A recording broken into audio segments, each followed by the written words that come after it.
How to use Kemove Driver. First, connect the computer. Open the driver. Key set. System command.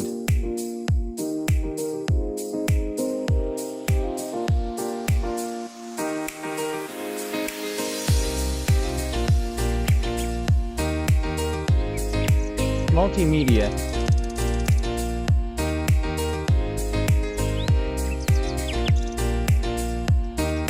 Macro. Mouse function. Key commands. Set as F and key. Disable. Default. Set any key as the close window function. Check out the effect. Any keystroke to select the macro command.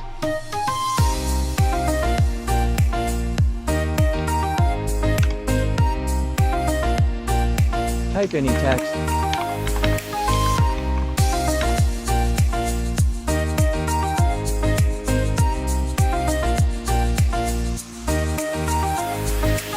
Click any button.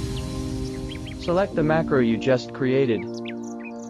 Check out the effect.